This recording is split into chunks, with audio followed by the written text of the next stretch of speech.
Gostaria de convidar os irmãos a abrirem suas Bíblias em Romanos, no primeiro capítulo, verso 16. Romanos, capítulo 1, verso 16.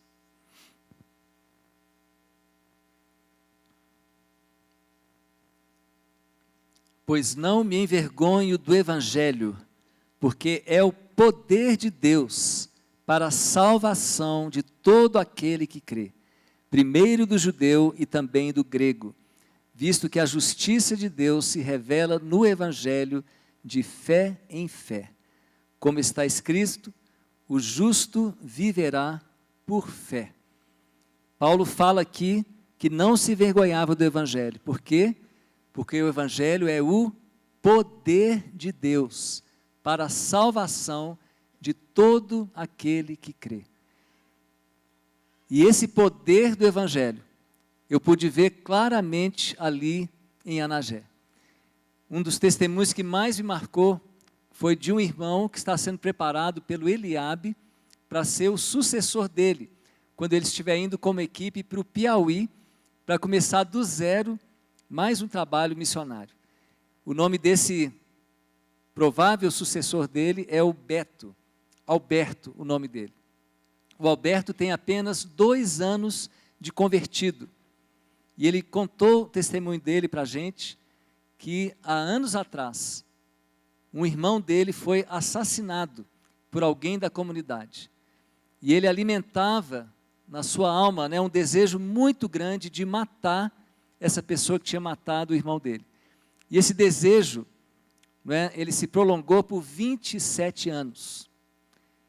E só acabou no dia que ele conheceu Jesus, lá em Anagé, através dos nossos missionários. Quando ele teve aquele encontro com o Evangelho, a sua vida foi totalmente transformada. E ele conseguiu perdoar aquela pessoa que tinha matado seu irmão, e hoje eles são grandes amigos. Ele falou que esse homem que matou seu irmão é um dos melhores amigos dele. Gente, isso é o poder do Evangelho. E quando ele começou a ter essa atitude de perdão absoluto, de amizade com alguém a quem ele queria matar em vingança, a família dele não ficou satisfeita. Eles falavam assim: Beto, como é que pode? Como é que você pode perdoar alguém, se tornar tão amigo de alguém que causou tanta tristeza, tanto sofrimento à nossa família? E eles não aceitavam de maneira nenhuma. E agora, quando nós estávamos ali, foi feita pela primeira vez, foi feito um impacto na comunidade onde ele vive, que se chama Alegre. Alegre é o nome da comunidade. Difícil acesso, os carros atolaram ali numa lama, o ônibus também teve que buscar trator para tirar. Foi uma aventura e tanto, Thales? Mas chegamos lá, naquela comunidade pequenininha, dezenas de casinhas ali, aquele povo muito simples, e vieram então para aquele impacto. E ali estava a mãe do Beto que não aceitava essa atitude dele, de ter perdoado o assassino do filho dela. E ela, quando foi feito o apelo, gente, ela veio em prantos, foi a primeira pessoa a vir à frente, entregando a vida para Jesus, veio aos prantos. Então foi uma alegria tremenda. E outra coisa linda que aconteceu na vida do Beto, isso não é bonito, o que eu vou dizer agora, mas o Beto, antes de se converter, ele chegou a ter uma esposa e acabou separando-se da esposa por ter se envolvido com uma outra mulher.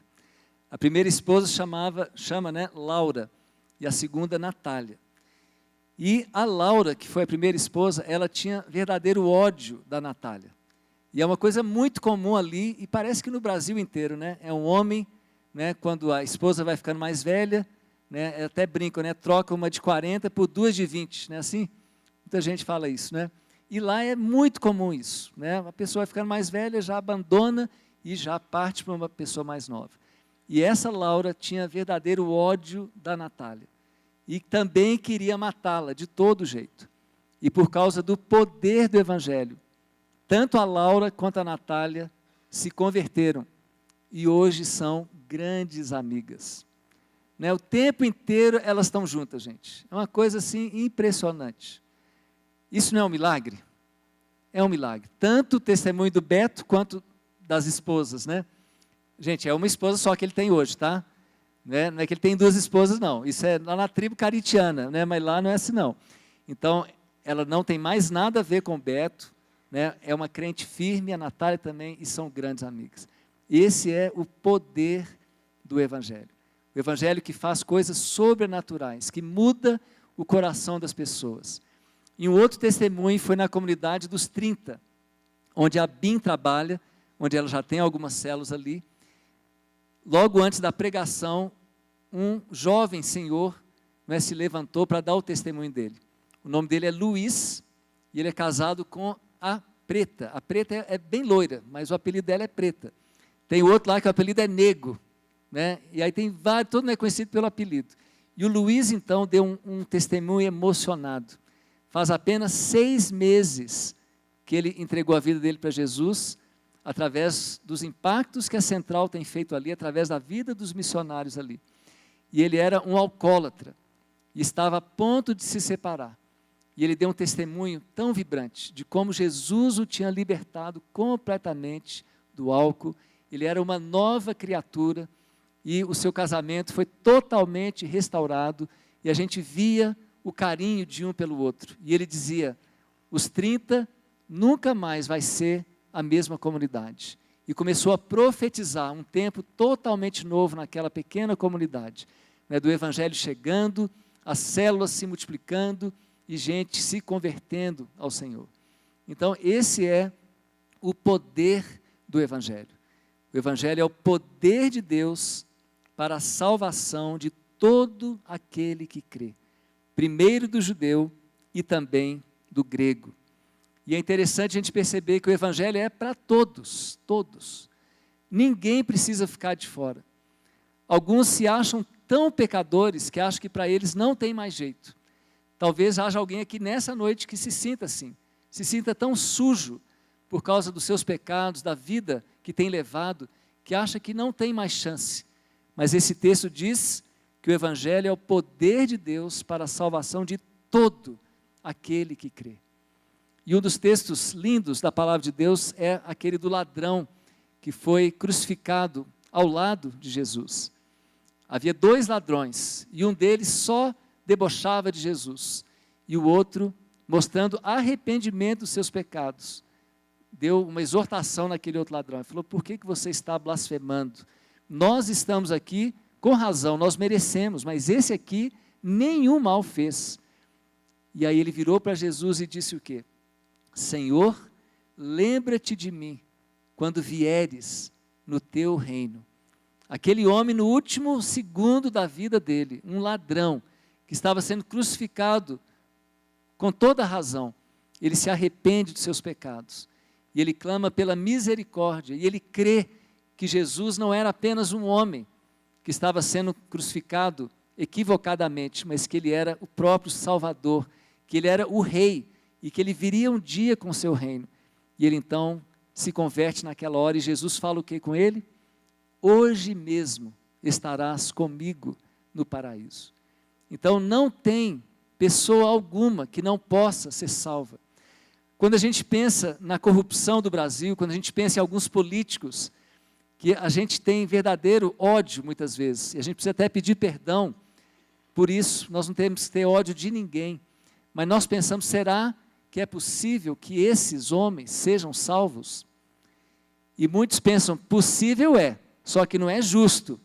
Muitos, né, gostariam que eles não fossem salvos mesmo. Mas, gente, a misericórdia de Deus é para todos. É mesmo para aqueles que são responsáveis por tremendas barbaridades no nosso país. Eles também são alvos do amor de Deus, são alvos da graça de Deus. Que eles sejam presos, sim, que eles paguem pelo que fizeram, né, que termine essa impunidade, mas que eles conheçam o Evangelho, que eles sejam salvos pelo sangue de Jesus. Porque, afinal de contas, a Bíblia fala que não há nem um justo, nem sequer um. Então, nós não somos melhores do que aqueles que causaram tantos males ao Brasil. Nós somos pecadores também, né, e somos dignos do inferno, todos nós, merecedores da morte eterna. Mas a graça de Deus nos alcançou também um dia, e pode alcançar a todos, porque o Evangelho é o poder de Deus para a salvação de todo aquele que crê. Agora, o que é exatamente o Evangelho? O que seria o Evangelho, que é tão poderoso assim? O Evangelho é a palavra grega euangelion, que significa boas novas, significa boas notícias. Que boas notícias são essas? São as boas notícias de que Jesus veio ao mundo, se fez homem e viveu uma vida linda, sem pecado nenhum, e assumiu a morte no meu lugar, no seu lugar, para pagar uma dívida que nós, cada um de nós, tínhamos para com Deus. Esse é o Evangelho. Esse Evangelho, ele é descrito com muita clareza pelo apóstolo Paulo, em 1 Coríntios 15, versos 1 a 11. Gostaria de convidar vocês a abrirem suas Bíblias ali, 1 Coríntios 15, de 1 a 11.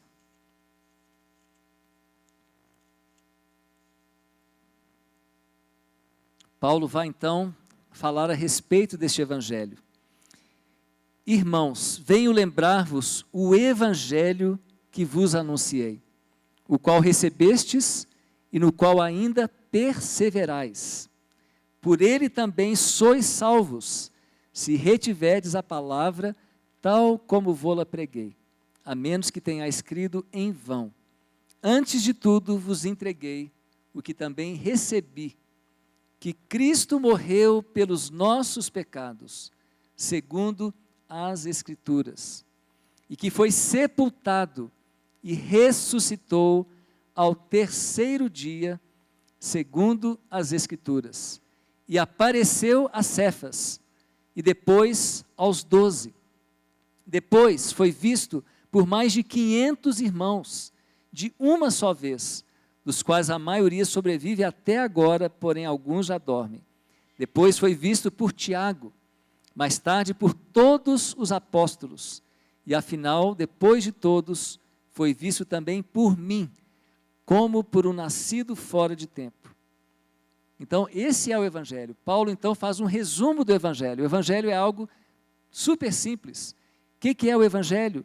O Evangelho é isso, que Cristo morreu pelos nossos pecados, segundo as Escrituras, e que foi sepultado, mas que ressuscitou ao terceiro dia. Jesus ressuscitou, Jesus está vivo, e como prova disso, ele apareceu, depois de ter ressuscitado, para vários dos apóstolos, e também para 500 irmãos de uma só vez, e depois no chamado de Paulo, no caminho dele para Damasco. Jesus está vivo, Jesus voltará um dia para nos buscar, e é por isso que nós nos reunimos aqui, é para adorarmos a esse Deus, adorarmos o nosso Senhor Jesus, que está presente aqui e que um dia virá para nos buscar. Esse é o Evangelho. O Evangelho não é um conjunto de regras, né, que você um dia decide abraçar. Muitas pessoas falam assim, olha, eu passei para a lei dos crentes. Já ouviram isso? Passei para a lei dos crentes. Né? Ou então agora eu me converti, eu estou frequentando a igreja X ou Y. Mas na verdade o Evangelho não é seguir uma nova religião. Não é seguir um conjunto de regras. O Evangelho é um relacionamento com Jesus, um relacionamento pessoal. E há um último texto que eu gostaria de compartilhar com os irmãos, que está em João 14, versos 1 a 6, que vai mostrar com mais clareza ainda o que é o Evangelho. Esse Evangelho que é o poder de Deus para a salvação de todo aquele que crê.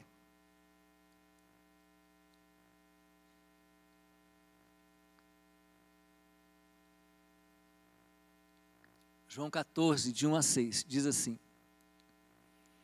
Não se turbe o vosso coração. Palavras aqui de Jesus aos seus discípulos. Não se turbe o vosso coração. Credes em Deus? Crede também em mim. Na casa de meu Pai há muitas moradas. Se assim não fora, eu vô-lo teria dito. pois vou preparar-vos lugar. E quando eu for e vos preparar lugar, voltarei e vos receberei para mim mesmo, para que onde eu estou, estejais vós também.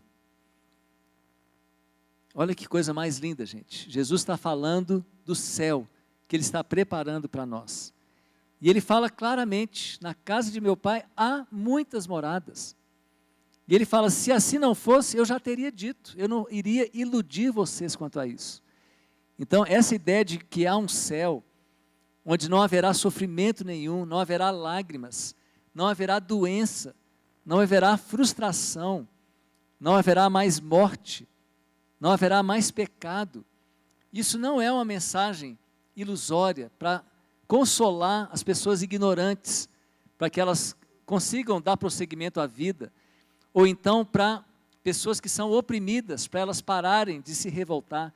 Não, essa palavra é verdadeira. Jesus garante, eu estou preparando o lugar, eu vou preparar o lugar para vocês, porque na casa de meu Pai há muitas, muitas moradas. Se assim não fosse, eu já vou teria dito, pois vou preparar-vos um lugar. Jesus está, há 2000 anos mais ou menos, preparando esse lugar para nós. Imagina como é que deve estar ficando, gente. Lugar maravilhoso, Ele está preparando esse lugar para nós. E Ele fala, para que, e quando eu for e vos preparar lugar, o que Ele fala? Voltarei. A volta de Jesus também foi colocada claramente por Ele. Voltarei e vos receberei para mim mesmo, para que onde eu estou, estejais vós também. Olha só, o Evangelho então é relacionamento. Jesus vai voltar para nos buscar, para estarmos para sempre com Ele. Comunhão, amizade. Ele nos ama profundamente. E aí Ele vai agora mostrar como se faz para chegar neste lugar tão maravilhoso. Ele continua então dizendo, e vós, falando com seus discípulos, vós sabeis o caminho para onde eu vou. Ele falou, vocês, meus discípulos, vocês sabem o caminho para onde eu vou. Então esse céu maravilhoso que eu estou preparando para vocês e vocês sabem chegar lá. Vocês conhecem o caminho para chegar lá. E aqui eu vou fazer uma pequena pausa. Há um ditado popular muito antigo que diz que todos os caminhos levam a Deus. Quantos já ouviram esse ditado aqui? Acho que todos nós, não é? Todos os caminhos levam a Deus. Uma outra pergunta, quantos já falaram isso antes de conhecerem Jesus? Quantos já falaram isso? Alguns já falaram isso, né? Todos os caminhos levam a Deus. Então, quando a gente vai anunciar Jesus, muitas pessoas falam, calma, todos os caminhos levam a Deus. No final vai dar tudo certo, vai terminar em pizza, né? Vai estar todo mundo lá com Ele, porque afinal de contas Deus é tão maravilhoso, tão amoroso, misericordioso. Claro que Deus não vai mandar ninguém para o inferno. E as pessoas então olham muito para a questão do amor de Deus, da misericórdia de Deus, mas se esquecem de que Deus é um Deus santo, de que é um Deus justo, que é um Deus que se ira sim contra o pecado. Então essa ideia de que todos os caminhos levam a Deus, não é uma ideia verdadeira. Quais são esses caminhos que as pessoas às vezes pensam que poderia levar a Deus? Um dos caminhos mais comuns que as pessoas creem que vai acabar levando a Deus é o caminho das boas obras. É a ideia de que se eu fizer coisas boas, se eu for uma pessoa bondosa, né, Deus vai levar em conta isso. E eu vou acabar conseguindo passar no teste de Deus. Então muitas pessoas estão confiadas, por serem pessoas bondosas, pessoas de caráter, pessoas que ajudam as outras, que elas vão acabar chegando lá no céu. Mas esse é apenas um dos caminhos que as pessoas anunciam, como sendo um caminho que vai levar a Deus. Mas é interessante que as pessoas que creem que esse caminho leva a Deus, se você perguntar para ela, tudo bem, e se você morresse hoje, você tem certeza que você iria para o céu? Por ser uma pessoa bondosa, por ser uma pessoa que ajuda as pessoas, por ser uma pessoa de caráter, né, um bom pai de família, um bom cidadão, geralmente as pessoas falam, não, certeza de maneira nenhuma. Quem sou eu para ter certeza de que eu vou ser salvo, de que eu vou poder morar no céu? Geralmente as pessoas não têm certeza. Elas ficam na torcida de que um dia, quem sabe, quando chegar lá, Deus vai dar um jeitinho e vai ficar satisfeito com o que a pessoa fez. Então, em geral, as pessoas não têm essa certeza da salvação, porque estão num caminho que não é o caminho que Jesus coloca claramente aqui. Um segundo caminho, que algumas pessoas creem que vai dar certo, vai chegar lá, é o caminho da reencarnação. A ideia de que a pessoa volta em outras vidas e ela vai se purificando em sucessivas vidas, até que então o seu espírito alcance, né, aquele estágio de luz. Então ela finalmente poderá desfrutar, né, da alegria do céu, né, sucessivas reencarnações. Mas a palavra de Deus fala muito claramente também, que aos homens está ordenado morrer uma só vez, e depois disto, o juízo. Então a reencarnação não é uma verdade. Também, se a reencarnação fosse realidade, não precisaria Jesus ter vindo aqui morrer numa cruz de uma forma tão brutal por nós. Para quê? Deus poderia ter, não, eles vão se purificando e no final vai acabar todo mundo chegando lá. Ele não precisaria ter mandado o seu filho para morrer aquela morte tão cruel no nosso lugar, se a reencarnação fosse uma realidade. Outra falha da ideia da reencarnação é de que se as pessoas voltam em sucessivas vidas para ir se purificando e melhorando, logicamente nós teríamos um mundo cada vez melhor, vocês não acham? Estaria cada vez melhor, né? Séculos e séculos, aí, pessoas sucessivas encarnações, nós estaríamos melhorando. Mas o que nós vemos? A humanidade não melhora em nada. A humanidade se desenvolve tecnologicamente, há um desenvolvimento impressionante, maravilhoso, mas o homem é o mesmo. O homem não muda nada, né? É a mesma maldade, o mesmo pecado, a mesma tendência ao egoísmo. Então o homem não muda nada. Então, se a reencarnação fosse uma realidade, nós teríamos um mundo cada vez melhor, e realmente não é o caso. Então esse seria um segundo caminho, que as pessoas pensam, todos os caminhos levam a Deus. Então pode ser através de boas obras, de um bom caráter, pode ser através da reencarnação. Outro caminho que as pessoas imaginam é a religiosidade. E penso assim, não importa em que eu vou colocar minha fé, importa é que eu tenha fé, alguma fé. Muitas pessoas valorizam muito a fé, mas não importa em que eu coloco a minha fé, o importante é ter fé, o importante é ter uma religião. E aí as pessoas creem que por estarem firmes em qualquer religião que seja, elas vão acabar, né, agradando a Deus.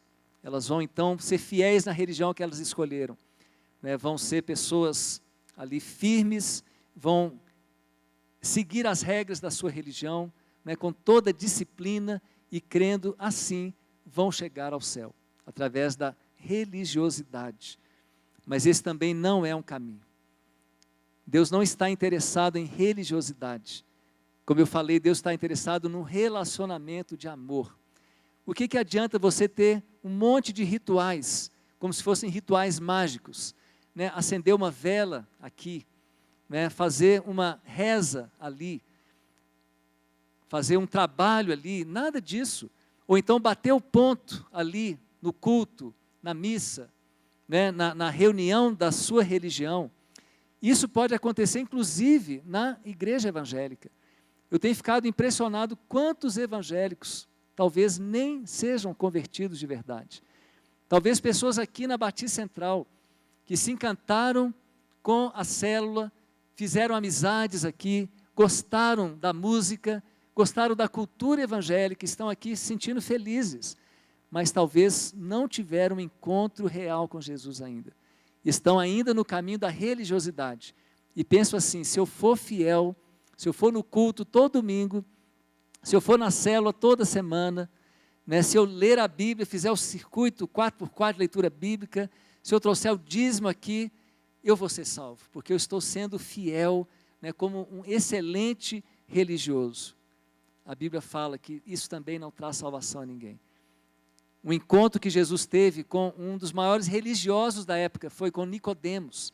Nicodemos era um grande mestre da lei, religioso impecável, né, nota 10. E quando ele vem elogiando Jesus, fala: olha, Jesus, você deve ser, né, alguém vindo da parte de Deus, porque não é possível, né, tanta coisa maravilhosa que você faz. E ele elogiando Jesus, e Jesus não dá a mínima para o elogio dele. O que Jesus fala com Nicodemos, aquele grande mestre da lei? Ele vira para ele e fala assim: olha, se você não nascer de novo, você não pode ver o reino de Deus. Então toda a religião de Nicodemos, toda a sua religiosidade, não garantiria para ele de maneira nenhuma ver o reino de Deus, entrar no reino de Deus. Então não é o caminho das boas obras, não é o caminho da reencarnação, não é o caminho da religiosidade, seja ela qual for. Você pode enumerar outros caminhos.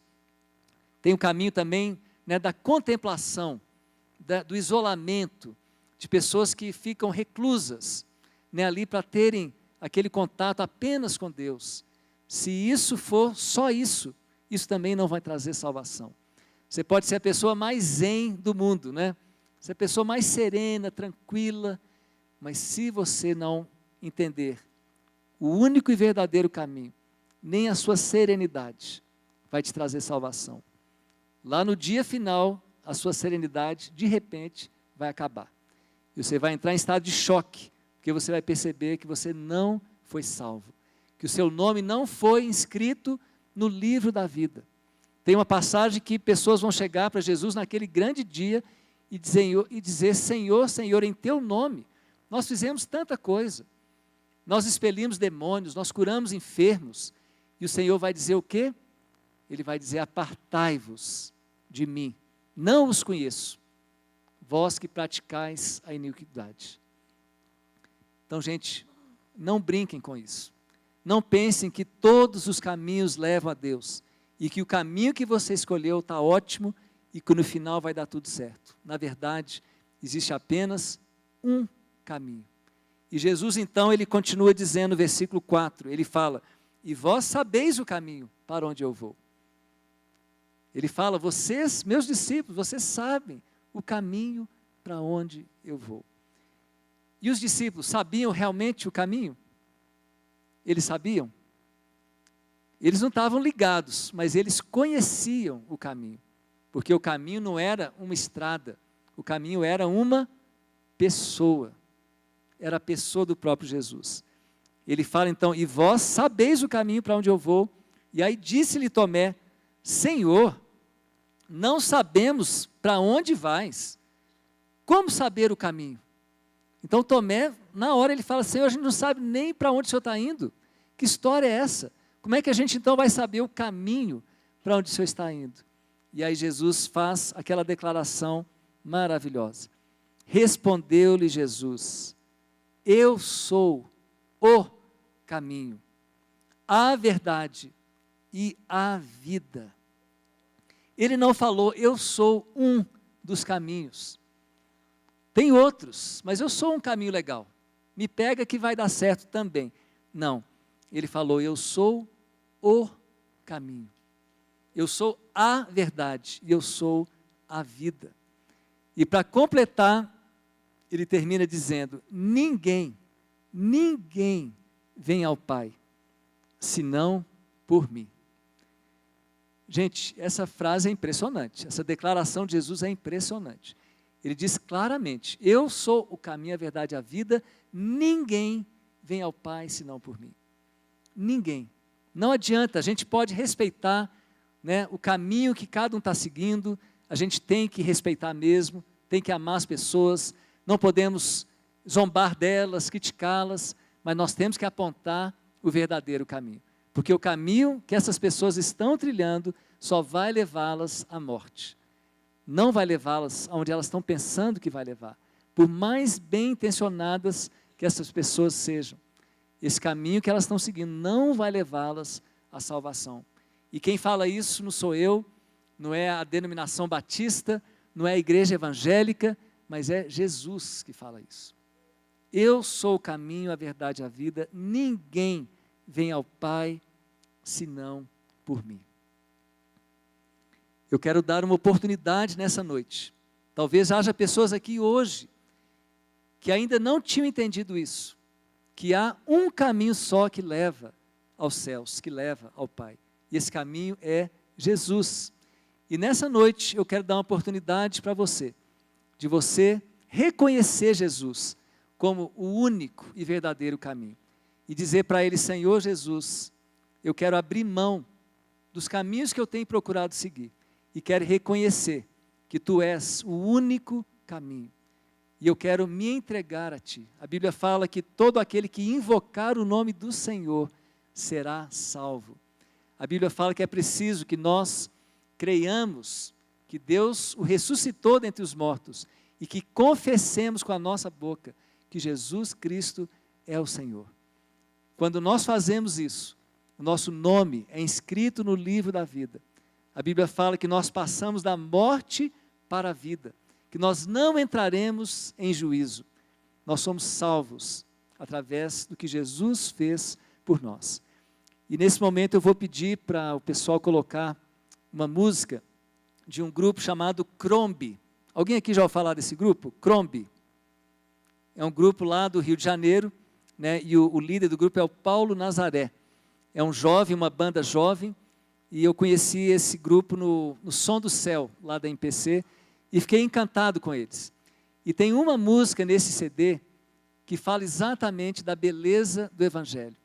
E eu quero pedir para vocês agora fecharem seus olhos, estejam em oração, agora por aqueles que vão tomar uma decisão nessa noite. E ouçam com carinho essa música, que fala da beleza do Evangelho.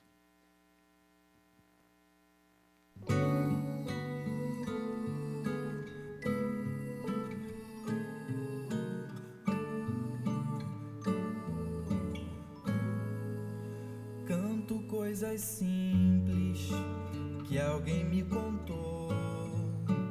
Canto a beleza que o olhar notou.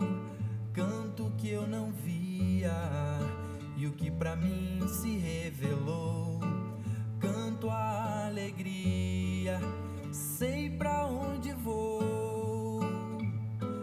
Canto a esperança que não morre, a paz que sinto no meu coração. Canto a esperança que não morre, a paz que sinto no meu coração.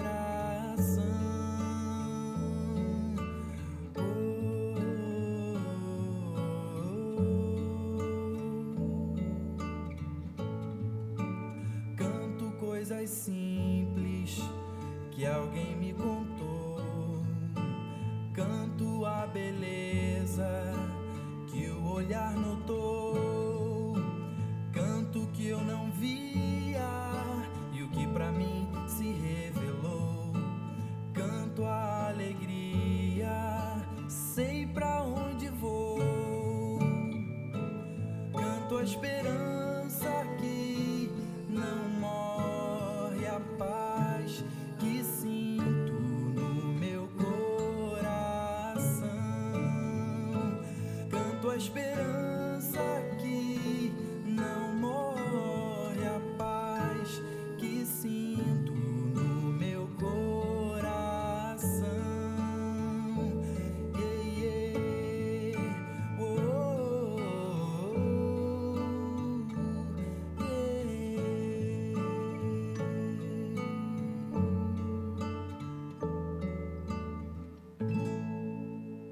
Ainda de olhos fechados, se você foi tocado nessa noite pelo Espírito Santo e entendeu que o caminho é só Jesus, e você quer entregar a sua vida a Jesus nessa noite, eu quero pedir que você repita aí onde você está, essa oração que eu vou fazer, como se eu fosse você fazendo essa oração a Jesus. Fala assim com Ele: Senhor meu Deus, eu te agradeço por tão grande salvação. Nesta noite, eu reconheço que Tu és, Jesus, o único caminho. E em nome do Senhor Jesus, eu abro mão dos caminhos que eu tenho procurado seguir. Eu renuncio a todos eles e me prostro diante do Senhor agora e confesso o Senhor como o único Salvador da minha vida, o único caminho. Perdoa-me dos meus pecados, lava-me completamente e transforma a minha vida pelo Teu poder, o poder do Teu Evangelho. Eu entrego a minha vida a Ti nessa noite, Senhor. Eu abro o meu coração para Ti e Te recebo dentro de mim, no meu coração, como meu Salvador e o meu Senhor. Em nome de Jesus. Amém. Amém. Alguém fez essa oração aqui nessa noite, recebendo Jesus como seu Salvador? Levante a sua mão. Alguém orou assim? Eu vou descer aqui e vou convidar você que entregou sua vida a Jesus a vir aqui para a gente orar juntos.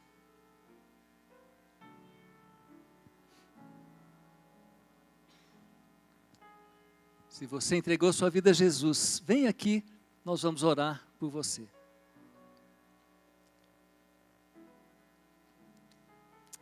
Glória a Deus.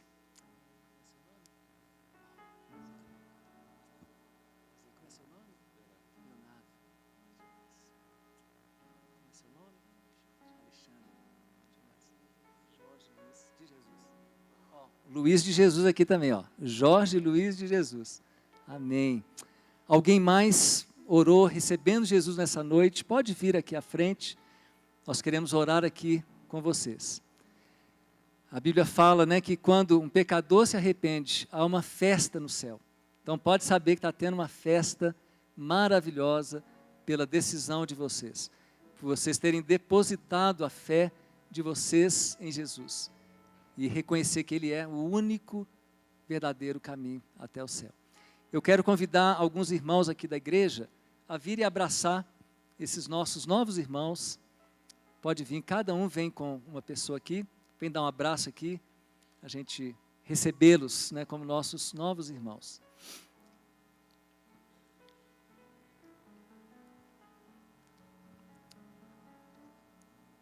Eu vou pedir um favor para vocês que estão aí abraçando esses novos irmãos, para vocês pegarem o nome deles, o telefone e o bairro, para a gente depois encaminhar, né, para alguma célula. Então, cada um que está abraçando aí, depois anota o nome, pode ser no seu celular aí, e me passa no final do culto, tá bom? O nome completo, o telefone e o bairro onde ele mora, para a gente poder encaminhar para alguma célula, tá bom? Vamos nos colocar de pé, igreja. Queria pedir para você estender a sua mão em direção a esses nossos novos irmãos, né, que experimentarão agora da graça de Jesus na vida deles, do amor de Deus na vida deles, do poder do Evangelho na vida deles. Vocês viram esse relato lá de Anagé, né? Esse é o nosso Deus, o Deus que faz coisas que a gente nem pode imaginar. É um Deus maravilhoso. Vamos orar então, igreja, pela vida desses nossos novos irmãos. Senhor, nós te agradecemos imensamente, Pai, pela Tua palavra, que é tão clara. Te agradecemos pelo Teu Espírito Santo que toca os nossos corações. E te agradecemos pela beleza do Teu Evangelho. Como a música diz, é algo belo, é algo tão poético, Senhor, e podemos com alegria dizer, sei para onde vou. Oh Deus, muito obrigado, porque nós sabemos para onde vamos, sem nenhuma sombra de dúvida, Pai, porque a nossa fé não se baseia em nós mesmos, não se baseia no que nós temos feito pelo Senhor, mas se baseia no que o Senhor fez por nós. E eu te agradeço porque essa salvação tem alcançado milhões de vidas por toda a terra, ali naquelas comunidades rurais em Anagé, em tribos indígenas do nosso Brasil, ali em Angola, Deus, entre os ribeirinhos e também nas grandes mansões e aqui em Belo Horizonte. E nessa noite nós, ó Deus, te adoramos, te agradecemos por essas 4 vidas, Pai, que se entregaram a Ti, que foram tocadas pelo Teu Espírito Santo e que estão experimentando nesse momento o novo nascimento. Ó Deus, que o Senhor complete a Tua boa obra nessas vidas, que eles possam crescer firmes na Tua palavra, que sejam cada um deles acolhido por uma célula, por irmãos queridos, e que comecem a crescer e a sentir mesmo a Tua presença e a serem transformados dia após dia. Ó Deus, obrigado por essas vidas, perdoa-lhes os seus pecados e coloca mesmo alegria no coração deles, Pai. E que eles possam trilhar esse caminho até o final de suas vidas. Nós te louvamos, te agradecemos, em nome de Jesus. Amém, Senhor. Amém. Deus abençoe a vida de vocês. Glória a Deus. Deus abençoe muito.